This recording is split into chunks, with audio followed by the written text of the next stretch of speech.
सहना भवतु सहनो भुनक्तु सह वीर्यं करवावहे तेजस्विनावधीतमस्तु मा विद्विषावहे। ओम शांतिः शांतिः शांतिः। कृष्णाय वासुदेवाय हरे परमात्मने प्रणतक्लेशनाशाय गोविंदाय नमो नमः। गुरुर्ब्रह्मा गुरुर्विष्णु गुरुर्देवो महेश्वरा गुरुर्साक्षात् परब्रह्म तस्मै श्री गुरवे नमः। नास्ति बुद्धिर्युक्तस्य न चायुक्तस्य भावना न चाभावयतः शांतिर् अशांतस्य कुतः सुखम।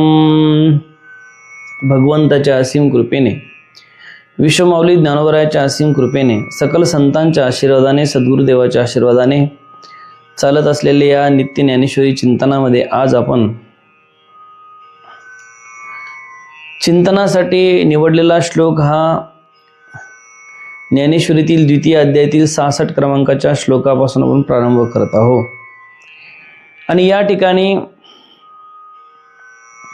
भगवंत अर्जुनाला उपदेश करत आहे की जो साधक आहे, साधना करत नाही, त्या पुरुषाच्या अंतःकरणातील सद्बुद्धी जी आहे ती नसते किंवा नाश पावते, आस्तिक भाव नसतो, अशा पुरुषाला शांती नसते, त्यामुळे त्याला सुख तरी कुठून मिळणार।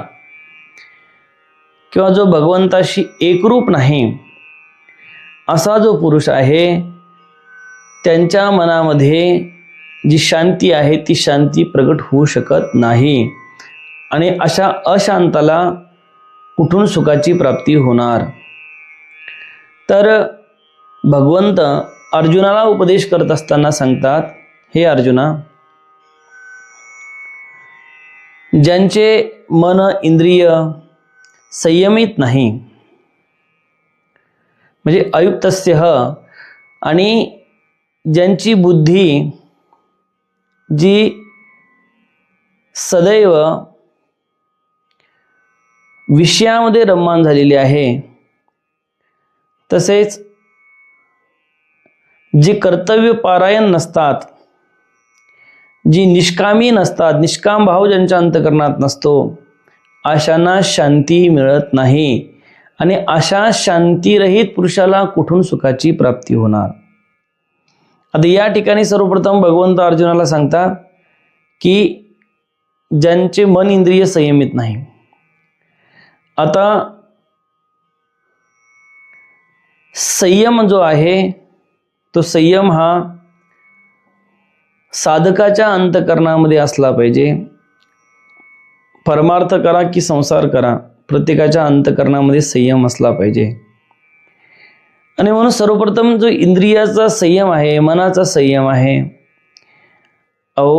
जर आपल्याला डॉक्टरने सांगितलं की तुम्हाला शुगर आहे, डायबिटीज आहे आणि डायबिटीज आहे, तुम्ही गोड खाऊ नका, परंतु तरीही तुम्ही जर तुमच्या जीवनामध्ये संयम पाळला नाही आणि गोड खाल्लं तर त्याचा परिणाम म्हणजे तुमची शुगर वाढणार, शुगर वाढेल आणि त्यापासून तुम्हाला त्रास निश्चित होणार आहे। हे तर उदाहरण आपण सांगितले, हे सर्वच विषयाच्या बाबतीत आहे।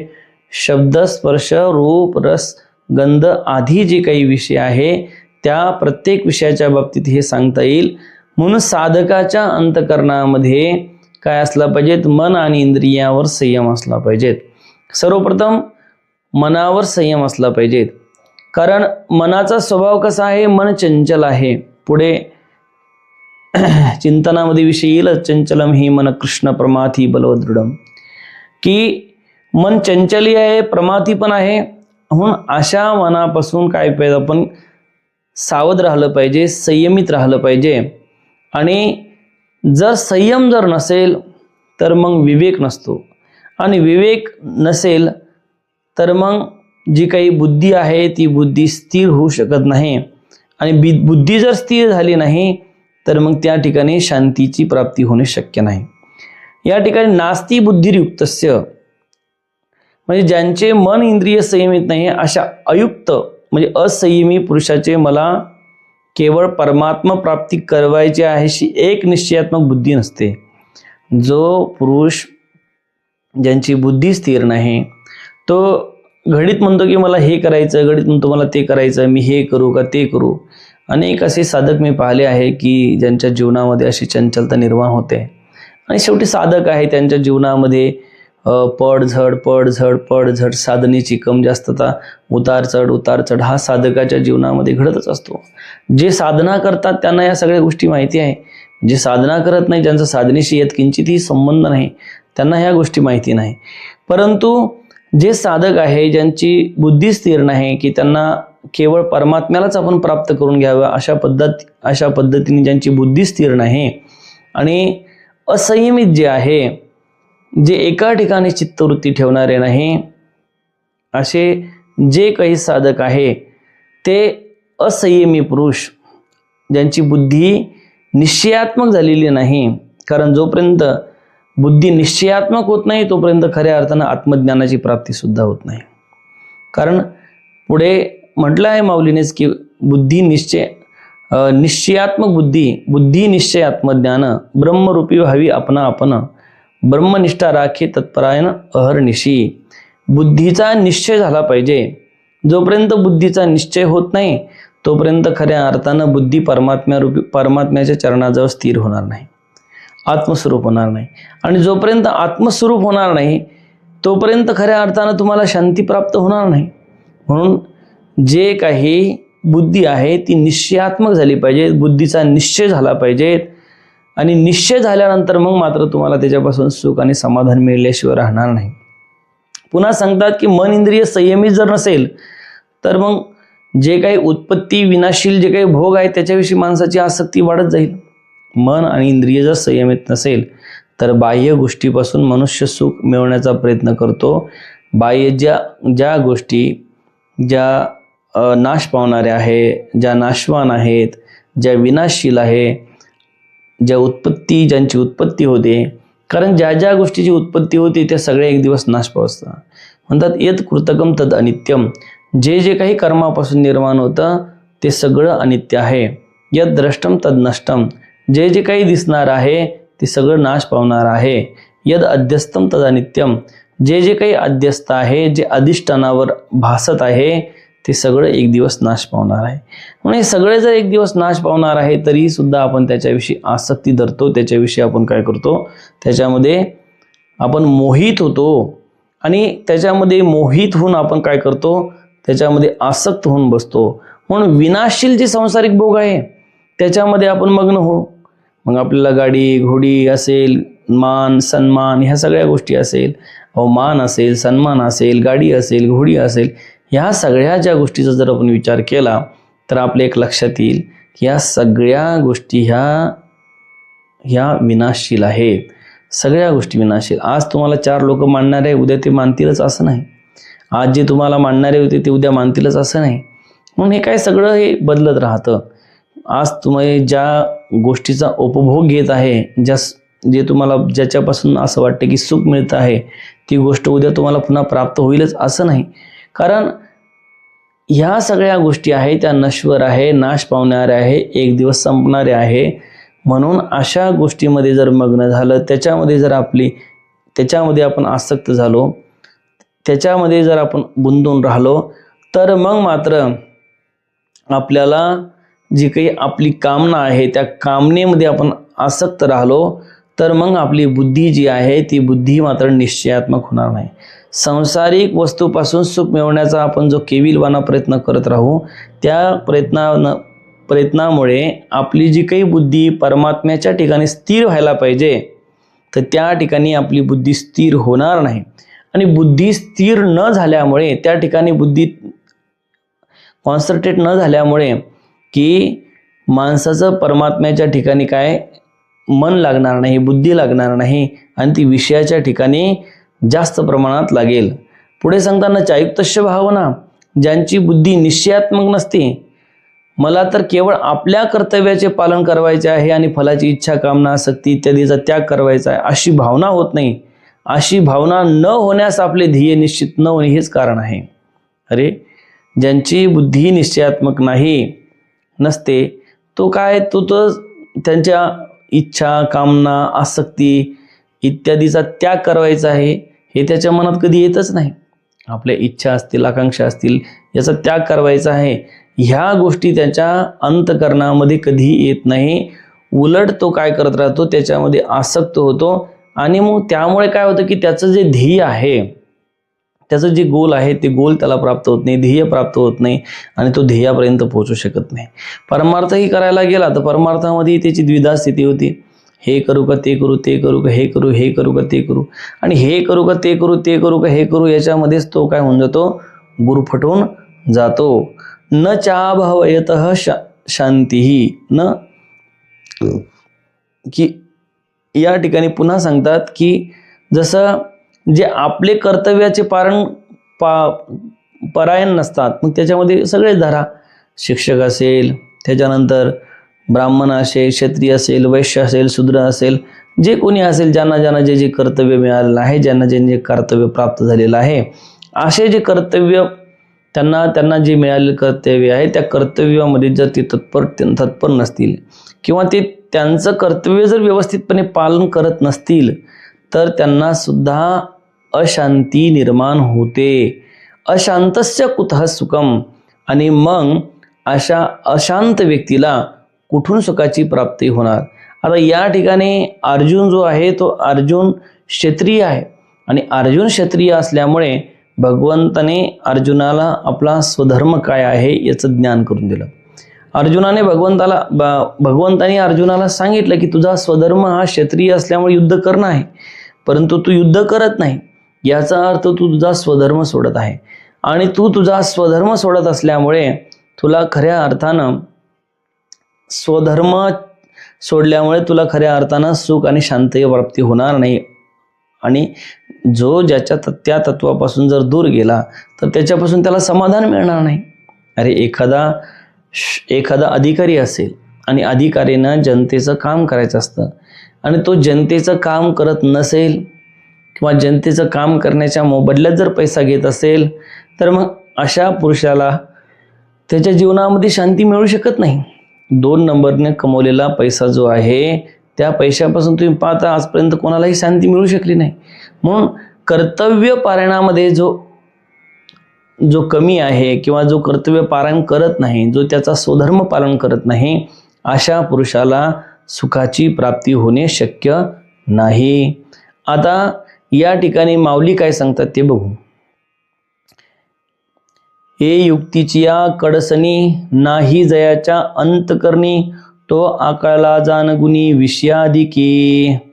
सांगतात की आपल्या सत्स्वरूपाशी एकरूप होण्याचा विचार ज्यांच्या हृदयात नाही त्याला शब्दाधिक विषय आपल्या पाशाने जखडून टाकतात. आपल्या सत्स्वरूपाशी, वास्तविक आपलं स्वरूप काय आहे? आपलं स्वरूप अखंड, आपण ब्रह्मस्वरूप आहे. अयम आत्मा ब्रह्म, मी ब्रह्म आहे. मग मी जर ब्रह्म आहे, मी जर खऱ्या अर्थानं आत्मस्वरूप आहे, मी जर ते तत्व आहे, हे जर जाणून घेण्याची त्याच्या अंतःकरणामध्ये इच्छाच नसेल तर तो खऱ्या अर्थानं स्वस्वरूपाशी प्राप्त होऊ शकत नाही. एखादी गोष्ट प्राप्त करायची असेल तर त्या अनुषंगाने तुम्हाला वाटचाल करावी लागेल. तुम्हाला जर एखादी गोष्ट, एखादं ध्येय प्राप्त करायचं असेल, आज साधं शेतामध्ये जर तुम्हाला उत्पादन घ्यायचं असेल, हरभरा पेरून हरभऱ्यापासून तुम्हाला उत्पादन घ्यायचं असेल, मक्का पेरून मक्कीपासून उत्पादन घ्यायचं असेल तर तुम्हाला त्या संबंधाने कष्ट करावे लागेल. सर्वप्रथम शेत तयार करावं लागेल, शेत सुपीक करावं लागेल. शेत सुपीक झाल्यानंतर मग त्या शेतामध्ये योग्य पद्धतीने मशागत करून, मशागत झाल्यानंतर त्या शेतामध्ये योग्य बिजवायचं रोवण करावं लागेल, योग्य बिजवाई पेरावं लागेल आणि योग्य बिजवाई पेरल्यानंतर योग्य वेळीस त्याला पाणी द्यावं लागेल आणि योग्य वेळेस त्याची काढणी करावी लागेल. मग तुम्हाला त्या पिकाचं उत्पादन तुम्हाला मिळेल. या ठिकाणी स्वस्वरूपाशी तुम्हाला एकरूप व्हायचं असेल त्या संबंधाने साधना करावी लागेल, त्या संबंधाने तुम्हाला तिकडे चालावं लागेल, त्या संबंधाने त्या अनुषंगाने तुम्हाला प्रयत्न करावे लागतील. पण जर तुम्हाला आत्मस्वरूपाशी एकरूप होण्याची इच्छा जर हृदयात नसेल तर मग मात्र तुम्ही त्याच्याकडे जाऊही शकत नाही. उलट त्याला शब्दाधिक जे विषय आहे त्या विषयामध्ये तो आणखीन जखडून जातो. शब्दाधिक म्हणजे शब्द, स्पर्श, रूप, रस आणि गंध हे पंचविषय जे आहे, या पंचविषयामध्ये तो काय होतो, गुरफटून जातो. शब्दाची आसक्ती, जसं आम्हाला मागे मी सांगितलं होतं, शब्दामध्ये हरिण जातो, स्पर्श सुखामध्ये हत्ती जातो. जसं शब्दाच्या आसक्तीमुळे हरण मारल्या जातं, स्पर्श सुखाच्या आसक्तीमुळे हत्ती जो आहे, हत्ती तो पकडला जातो. त्यानंतर रूपाच्या आसक्तीमध्ये पतंग जातो, त्याच्यानंतर रसाच्या आसक्तीमध्ये मासा जातो, गंधाच्या आसक्तीमध्ये भुंगा जातो. त्या पद्धतीने आपण या सगळ्या आसक्ती जर या सगळ्या एकेका प्राण्याला एकेका आसक्तीविषयी जास्त आकर्षण आहे, परंतु मनुष्याला या पाचही ज्या काही शब्द, स्पर्श, रूप, रस, गंध हे जे विषय आहे, या पाचही विषयाच्या प्रती जास्त आकर्षण आहे. त्याला शब्दही चांगले ऐकायला आवडतात, त्याला मान सन्मानाची अपेक्षा असते, त्याला कोणी आपलं नाव चांगलं घ्यावं असं वाटतं, कोणी आपल्या नावाची स्तुती करावी, आपली स्तुती करावी अशी वाटते. त्यानंतर त्याला तो सदैव स्पर्श सुखासाठी लालायित असतो, त्याला मऊ स्पर्शाची अपेक्षा असते. त्यानंतर शब्दस्पर्श रस, शब्दस्पर्श रूप, त्याला चांगले रूप पाहायला आवडतं, रूपामध्ये तो आसक्त होतो. त्याच्यानंतर रस आहे, चांगल्या पद्धतीचे भोजन खायला त्याला आवडतं. मीठ जर कमी असेल तरी त्याची जीभ स्वीकारत नाही, चांगल्याच पद्धतीचं जेवण त्याला आवडतं. आणि गंध आहे, चांगल्या पद्धतीचा सुगंध त्याला घ्यायला आवडतो. म्हणून याच्यामध्येच तो पुरुष काय राहतो, आसक्त राहतो. कशामध्ये? शब्द, स्पर्श, रूप, रस, गंध, की ज्याला आत्मस्वरूपाची प्राप्ती करून घेण्याची इच्छा ज्यांच्या अंतःकरणात नाही, तो या सगळ्या शब्द, स्पर्श, रूप, रस, गंध या पाशामध्ये तो अडकून जातो. अशा पद्धतीने माऊली सांगतात. आणखीन पुढे सांगतात, तया स्थिर बुद्धी पार्था कही नाही सर्वथा, आणि स्थैर्याची आस्था तेही नुपजे.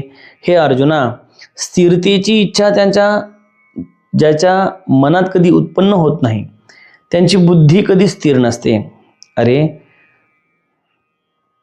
स्थिरतेची इच्छा ज्यांच्या मनात कधीच उत्पन्न होत नाही, त्यांना कधीच असं वाटत नाही स्थिर राहावं, स्थिर व्हावं. अरे स्थिर काय, आपण इंद्रियाने, आपले जे मन आहे ते मनच आपल्या इंद्रियाला पळवत असतं, त्याला धावण्यास मजबूर करत असतं. अरे काही लोक तर एवढे चंचल मी पाहिले माझ्या जीवनामध्ये, की माकडासारखे चंचल. ते एका ठिकाणी 2 मिनिटं सुद्धा बसणार नाही, बसले की लगेच इकडं तिकडं चंचलता, खूप चंचलता. आणि परमार्थामध्ये स्थिरता महत्त्वाची आहे, चंचलता महत्त्वाची नाही. तुम्ही जेवढे चंचल असाल तेवढे परमार्थापासून दूर जासाल. म्हणून सतत चंचलता, हे मिळवायचं, ते मिळवायचं, हे प्राप्त करायचं, ते प्राप्त करायचं, हे मिळू का ते मिळू, हे सोडायचं, ते धरायचं, हे सोडायचं, अशा पद्धतीने सारखा स्थिर नाही.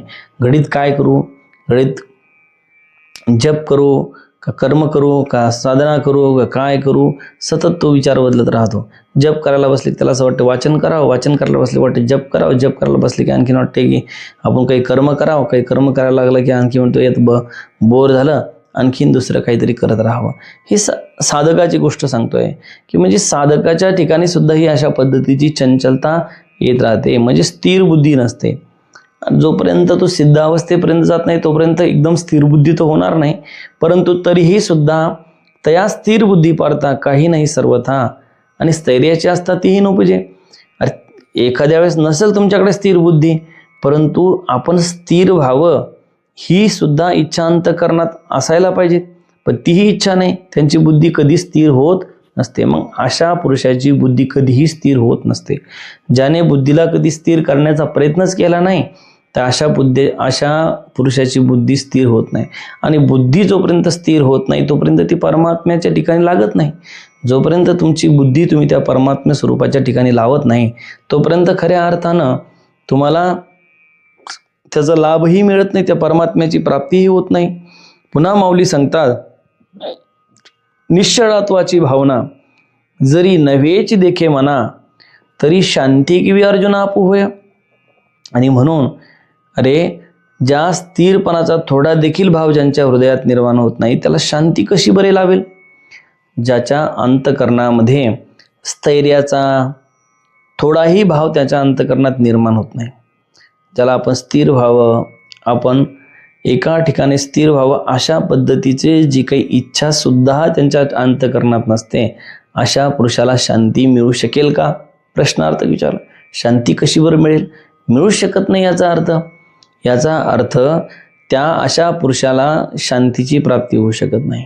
जो सदैव चंचल आहे, जो सदैव चंचलतेमध्ये मग्न आहे, जो सदैव एका ठिकाणी ज्यांची बुद्धी स्थिर नाही, एका परमेश्वराच्या ठिकाणी बुद्धी स्थिर नाही. अरे घडीत महादेवाची भक्ती करेल, घडीत तू गणपतीची भक्ती करेल, घडीत देवीची उपासना करेल, घडीत आणखीन कृष्णाची उपासना करेल, आणखीन घडीत दुसऱ्या देवाची उपासना करेल, एका देवाच्या ठिकाणी सुद्धा बुद्धी स्थिर नाही. अशा ज्या काही चंचल पुरुषाला, ज्यांची बुद्धी स्थिर नाही, अशा पुरुषाला कशा पद्धतीने शांती मिळेल?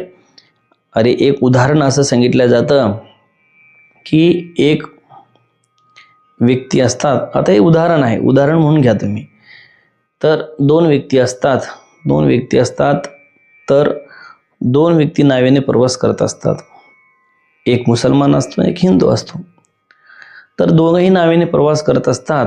प्रवास करत असताना हे दोघंही नदीच्या प्रवाहामध्ये येतात आणि नदीच्या प्रवाहामध्ये आल्यानंतर जी बोट आहे ती बोटेमध्ये पाणी शिरतं आणि बोटेमध्ये पाणी शिरल्यानंतर लक्षात येते की आता ही बोट बुडणार आहे.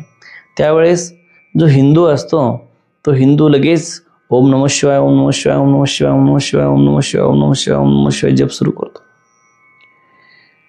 इकडे भगवान शंकर विचार करतात की आपला जप करायला लागला आहे. आता हे उदाहरण म्हणून घ्या फक्त तुम्ही समजायसाठी. ही खरं गोष्ट असेल, खोटी गोष्ट असेल, तो विषय नाही. तर महादेवाला असं वाटतं की माझा जप करायला लागला, चला आपल्याला त्याला वाचवायला गेलं पाहिजे. आता तो ओम नमः शिवाय, ओम नमः शिवाय म्हणतो आणि लगेच सोडून देतो. त्या ओम नमः शिवाय झालं की लगेच देवीची उपासना सुरू करतो, जगदंबेच्या नावाचं उच्चारण सुरू करतो. मग जगदंबेला असं वाटतं की माझं नाव घेत आहे, मी गेलं पाहिजे. जगदंबेला निघायचं तर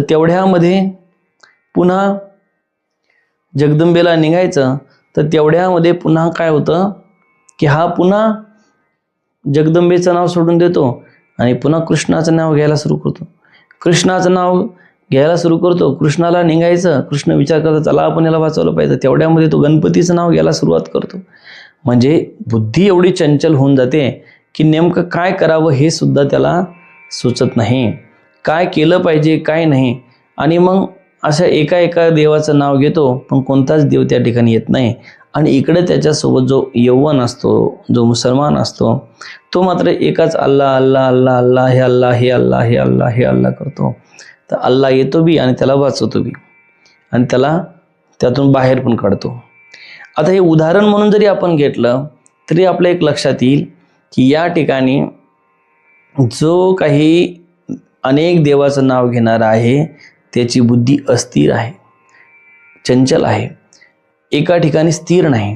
आणि एका ठिकाणी स्थिर नसल्यामुळे अशा पुरुषाला त्या कोणताही देव वाचवण्यासाठी आला नाही. परंतु जो मुसलमान होता त्याने एकाच अल्लाह अल्लाह अल्लाहचं नाव घेतलं म्हणून अल्लाह त्याला वाचवण्यासाठी आला आणि त्याला वाचवलं सुद्धा. त्या पद्धतीने या ठिकाणी जो पुरुष अशा पद्धतीने ज्यांच्या हृदयामध्ये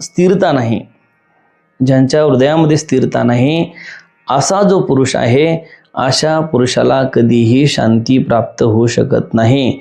अशा पुरुषाला कशी बरं शांती लाभेल? पुन्हा माऊली सांगतात, जेत शांतीचा जिव्हाळा नाही ते सुख विसरून न रिघे काही, जैसा पापियाच्या ठाई मोक्ष न वसे. अरे ज्याप्रमाणे पापी माणसाकडे मोक्ष चुकून देखील पाहत नाही, त्याप्रमाणे ज्यांच्या हृदयामध्ये शांती नाही तिथे सुख मुळीच प्रवेश करत नाही. काय? जसं पापी मनुष्य असेल तर त्यांच्याकडे मोक्षाची इच्छाही नाही आणि पापीही आहे. तर अशा पुरुषाकडे त्याला त्या मोक्षाची प्राप्ती होऊ शकते का? नाही. आणि त्याप्रमाणे ज्यांच्या हृदयामध्ये शांतीच नाही अशा अशांत पुरुषाला सुख मुळीच त्यांच्या हृदयामध्ये प्रवेश करू शकत नाही. अशांतस्य कुतः सुखम. आणि अशा अशांत पुरुषाला कुठून सुखाची प्राप्ती होणार आहे, कुठून त्याला सुख मिळणार आहे? याचा अर्थ असा आहे की त्याला कधीही सुख मिळू शकत नाही. आता या ठिकाणी माऊलीने उदाहरण देऊन सांगितलं देखे अग्नी माझी घापती, तिये बीज जरी विरुडती, तरी अशांता सुखप्राप्ती घडो शके.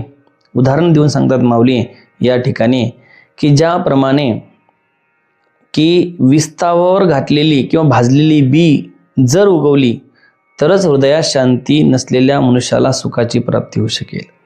अरे जसं विस्तवावर तुम्ही भाजलेली बी आहे, जसे तुम्ही हरभरे भाजले आणि हरभरे भाजल्यानंतर तुम्ही जर ते शेतामध्ये पेरले तर ते हरभरे त्याला अंकुर फुटू शकत नाही, त्याला अंकुर निर्माण होऊ शकत नाही. आणखीनही काही गोष्टी असतील, मूग असेल, शेंगदाणा असेल, तुम्ही ज्यावेळेस ते भाजसाल आणि शेतामध्ये पेरसाल तर त्यावेळेस त्याला अंकुर निर्माण होऊ शकत नाही, कारण त्याचा जो अंकुर निर्माण होण्याची सामर्थ्य ते संपलेलं आहे.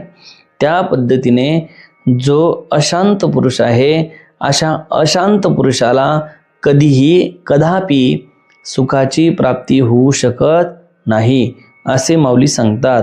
म्हणून आयुक्तपण मनाचे तेची सर्वस्व दुःखाचे, या कारणी इंद्रियाचे दमन निके. आता या ठिकाणी माऊलीने सिद्धांत सांगितला आहे.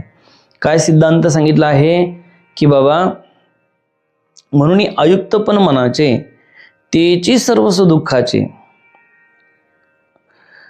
या कारणी इंद्रियाचे दमन निके, की म्हणून मन सर्वत्र सदैव धावतं आणि हेच दुःखाचं कारण आहे. काय? याकरता इंद्रियाचा दृढ निग्रह करणे आवश्यक आहे. यासाठी काय करावं लागेल तर इंद्रियाचा निग्रह करणं आवश्यक आहे. इंद्रियाचा निग्रह करणं आवश्यक आहे म्हणजे इंद्रियाला संयमित ठेवणं महत्त्वाचं आहे. इंद्रियावर आपला ताबा असणे महत्त्वाचं आहे. जोपर्यंत इंद्रिय आपल्या ताब्यात राहणार नाही तोपर्यंत आपल्याला या मनावर आपण ताबा ठेवणार नाही, इंद्रियावर ताबा ठेवणार नाही, तोपर्यंत आपण शांतीही प्राप्ती करू शकत नाही आणि सुखाचीही प्राप्ती होऊ शकत नाही. म्हणून इंद्रियाचा दृढ निग्रह करणे आवश्यक आहे. म्हणजे इंद्रिय असतील, पुढे ओव्या सांगितलेलेच आहे माऊलीने की इंद्रिय जे जे म्हणते ते तिची पुरुष करते, ती तरलेच ना तर ते विषया सिंधू.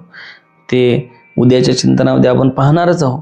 पण या ठिकाणी मात्र हे सांगतात की जे इंद्रिय आहे त्या इंद्रियाचं जर तुम्ही दमन केलं नाही, इंद्रियावर जर तुम्ही ताबा ठेवला नाही तर मग मात्र तुम्हाला त्याच्यापासून काय दुःखाची प्राप्ती झाल्याशिवाय राहणार नाही. कारण इंद्रिय तुम्हाला सुखाची प्राप्ती करून देऊ शकत नाही. कारण सुख जे आहे ते बाहेर नाहीच आहे, सुख जे आहे ते आत आहे. मग आत सुखाची प्राप्ती होऊ शकते, बाह्य विषयापासून सुखाची प्राप्ती होऊ शकत नाही. म्हणून बाह्य विषयामध्ये तुम्ही कितीही आसक्त झाले, कितीही त्याच्याकडे ओढल्या गेले, कितीही त्याच्याकडे गेले तरी तुम्हाला ते सुख प्राप्त करून देऊ शकत नाही.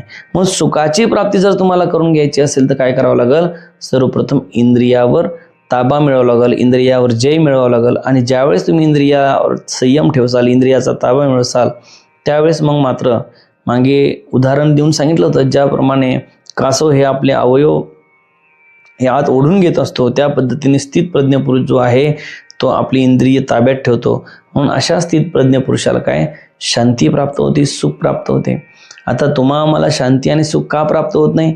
इंद्रिय आपल्या ताब्यात नाही, आपण इंद्रियाच्या अधीन आहे. इंद्रिय आपण जे इंद्रिय म्हणतात ते आपण करतो आणि त्यामुळे आपण इंद्रियाच्या मागे धावतो. इंद्रियाच्या मागे धावल्यामुळे इंद्रिय आपली फरफटत करतात, इंद्रिय आपल्याला त्रास देतात, इंद्रिय आपल्याला दुःख भोगायला लावतात, परंतु तरीही आपण इंद्रियाच्या मागे धावतो. एका ठिकाणी माऊलीनेच म्हणलंय विषय त्रासिता बहुत बरी, पण तरीही त्या विषयाच्या प्रती आणखीन प्रेम वाढतं. परी त्रासून नाही घे अवधारी, त्याचा तो त्रास समजत नाही, उलट त्याच्याविषयी काय करतो, आसक्ती बाळगतो, प्रेम बाळगतो. म्हणून अशा पद्धतीने आज या श्लोकावर आपण या ठिकाणी चिंतन केलं आहे आणि आजची ही झालेली सेवा जी आहे ती विश्वमौली ज्ञानोबरायाच्या चरणी आपण समर्पित करू. ओम पूर्णमदः पूर्णमिदं पूर्णात् पूर्णमुदच्यते पूर्णस्य पूर्णमादाय पूर्णमेवावशिष्यते. ओम शांती शांती शांती.